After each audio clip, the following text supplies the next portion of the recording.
It's an interesting time for business.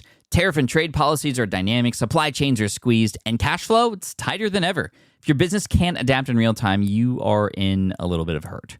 So how do you get full visibility and adapt in real time? Over 42,000 businesses trust NetSuite by Oracle, your AI-powered business management suite.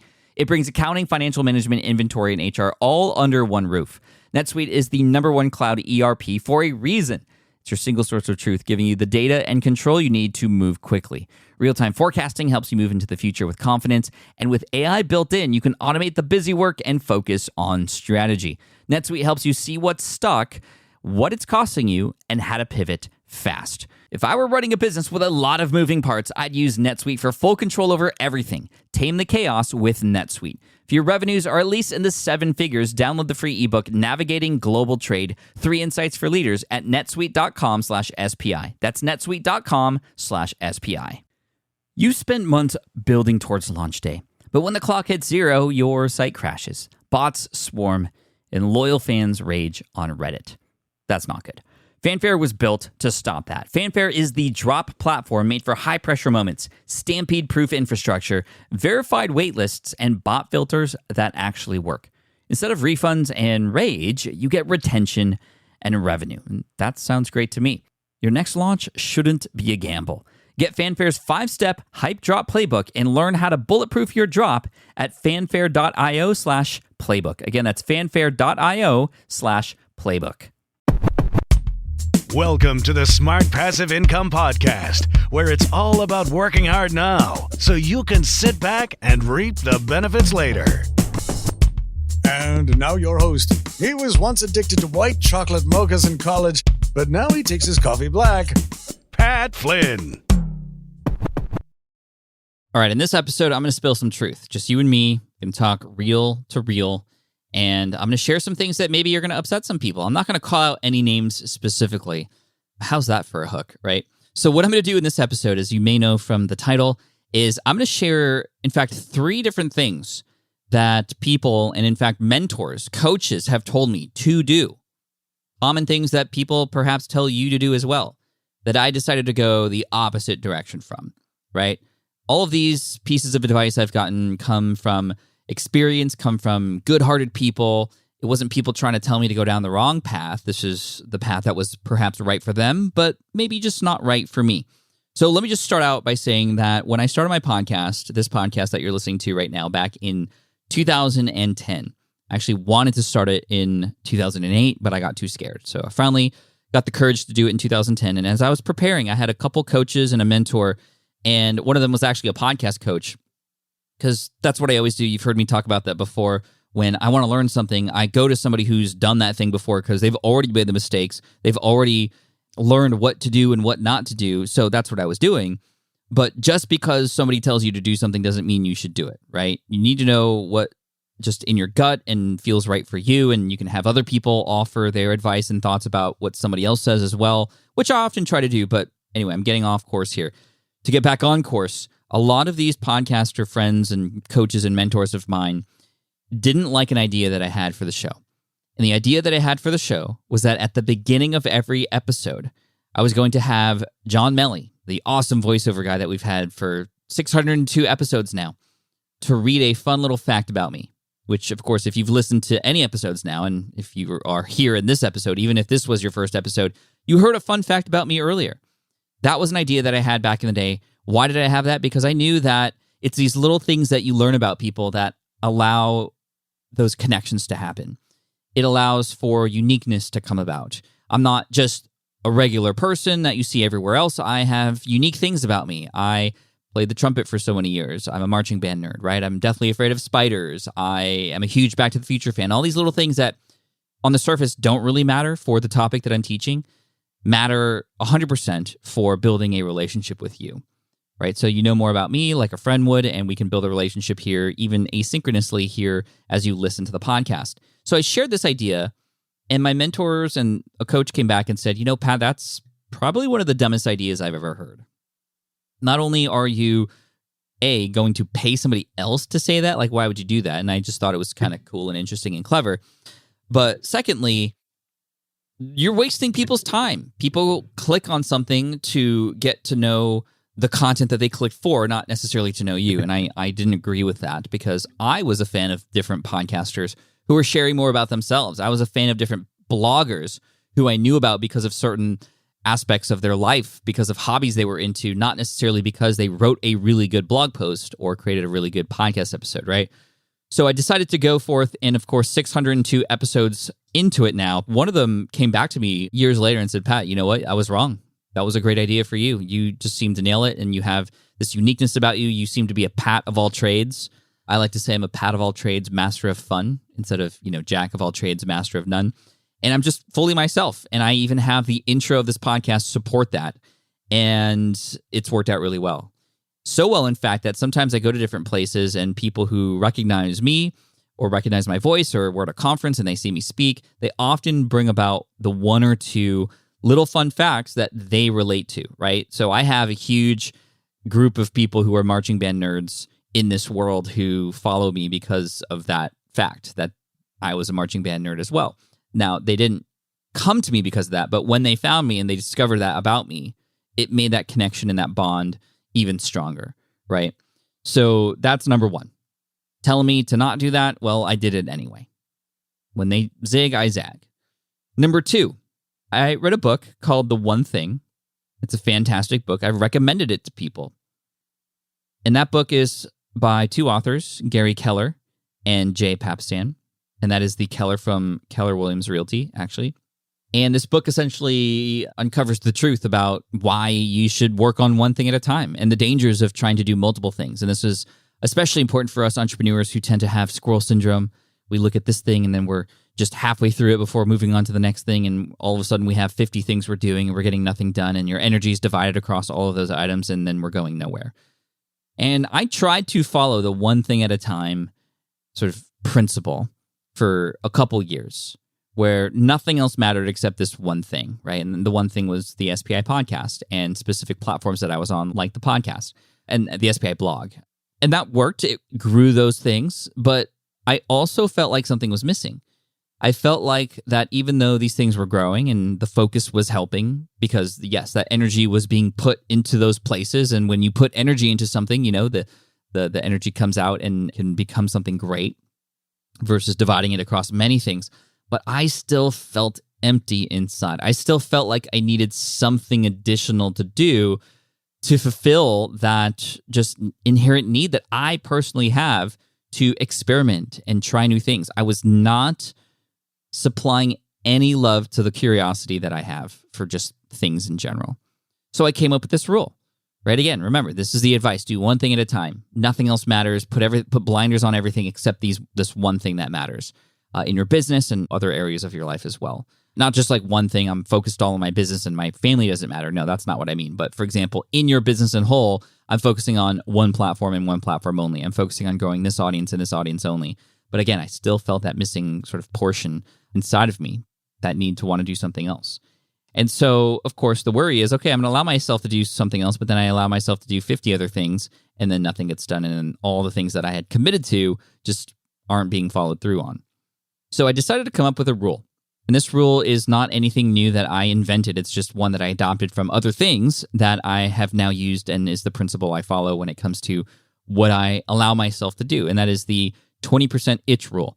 You may have heard from places like Google that Google allows their employees 20% of their time, or 1 day out of a 5-day work week, to experiment, try new things, because that's where a lot of creativity can happen. That's where you can be okay walking away from the things that you normally do to scratch that creative itch or try something new and experiment. Ramit Sethi practices this as well. And so I adopted it into my life. So 20% of my time, or Fridays, are in fact used for other things outside of SPI. And much of Friday is used currently for the Deep Pocket Monster YouTube channel. That's not when I stream. It's not even when I create content for that channel. But that is, in fact, when I'm thinking about it wholly, when I'm planning, when I'm scripting out and outlining different video ideas, when I'm researching, when I'm building relationships, etc. Friday is dedicated to that. A couple years ago, actually a few years ago, starting in 2017, my Fridays, my 20% of time was dedicated to the Switch Pod. And that, of course, took a few years to get up and running. We kickstarted that and made $500,000 in 60 days on Kickstarter, my partner Caleb and I, and that performed very well. And that's now sort of semi-automatic, and Caleb's doing a lot of the day-to-day stuff there now as majority owner of the company, and he's doing awesome, and the company continues to grow. So I was able to scratch that itch and then now move on to something else. Before that, there was another thing, and it failed, and I'm not going to get into those things right now, but all that just to say that extra time that I allow myself, the 20% of time to scratch that itch, allows me to make sure that SPI and the things that I've said yes to, the things that I'm dedicated for and responsible for, are indeed getting done. And in fact, I'm more encouraged to get those things done so that on Friday, it doesn't have to be Friday, but that 20% of time is almost treated like a reward because it feels great. I get endorphins experimenting and trying new things with the possibility of it failing. And speaking of failing, it's okay if it fails. That's the beauty of this. It's like a little petri dish where if things grow out of control, you can just throw that petri dish away and try something else and everything else is protected versus, having it just manifest into everything else that you've already said yes to, and then things get confusing. So that is number 2. One thing at a time? No. 2 things. But one of them, 20%, the thing that I've already said yes to, 80%. And that's how I've been able to create new things, scratch that itch, but also create boundaries because I totally want to create a bass fishing YouTube channel right now. But that's not what I'm dedicating my 20% to right now. I've already said yes to one additional thing, and I don't want to do 10%, 10%, 80%, or 60%, 20%, 20%, right?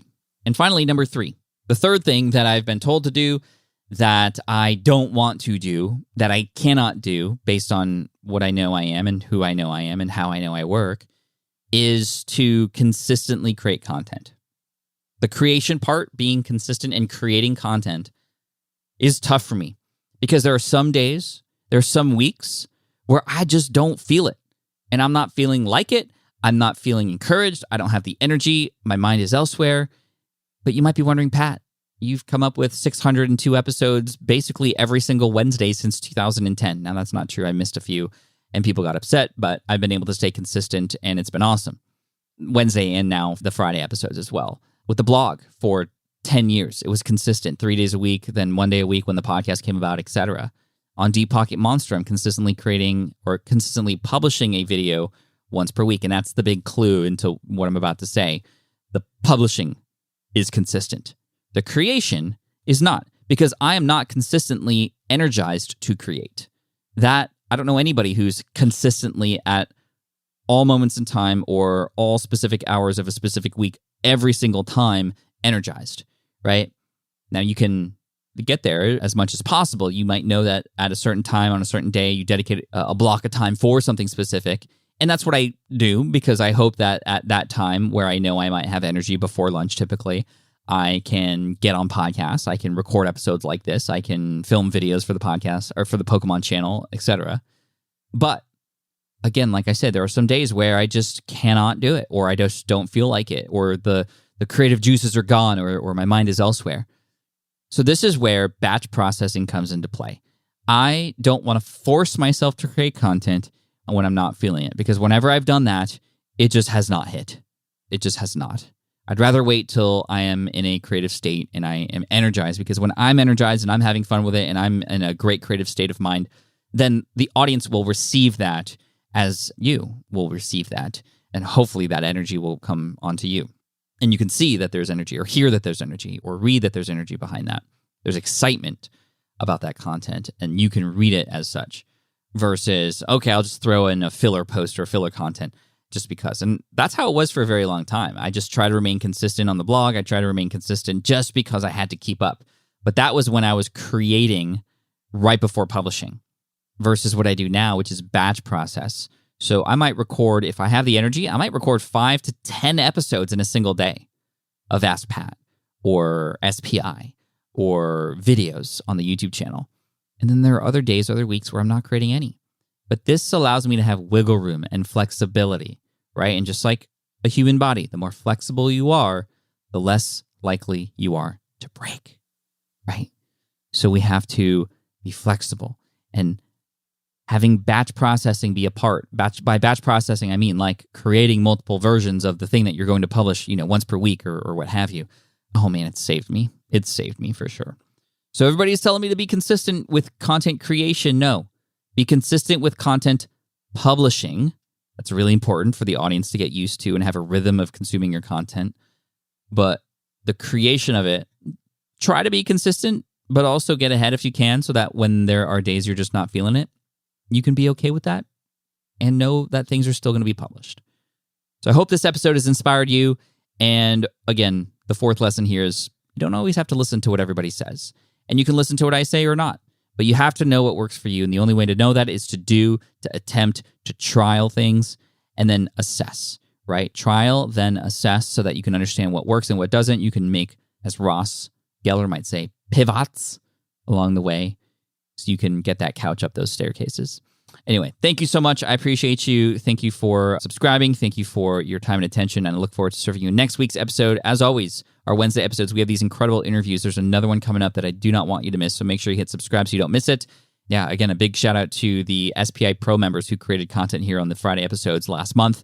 That was incredible. And we're going to be continuing to ask the SPI Pro members. And there's a lot of new members coming in. In fact, we are closely approaching our membership limit. That's right. We are going to place a limit, a cap on the number of members that we will allow in. We're not there yet, but we are slowly approaching it. And so I recommend you apply to SPI Pro right now so you can get your application in to see if it's the right fit, because we don't want you to miss out if that cap is hit. Why is there a cap? Because if we grow this infinitely large, it is going to deteriorate as far as the experience that our members will have. Our team is going to either need to grow huge to support that, or they're going to burn out. We don't want that to happen either. So we're going to have a nice tight-knit group in there. We want you to be a part of it. Head on over to SPI Pro, and then you're going to be able to check out to see if that's the right fit for you. Get accepted, you get in before the cap, and then it's going to be very difficult to get people in because we're going to let people in as people come out, right? We only let people in once per quarter. So make sure to check out SPI Pro at spipro.com. Thank you so much. I appreciate you, and we'll see you in the next one. Cheers. Thanks for listening to the Smart Passive Income Podcast at smartpassiveincome.com. I'm your host, Pat Flynn. Our senior producer is Sarah Jane Hess. Our series producer is David Grabowski. And our executive producer is Matt Gartland. Sound editing by Duncan Brown. The Smart Passive Income Podcast is a production of SPI Media. We'll catch you in the next session.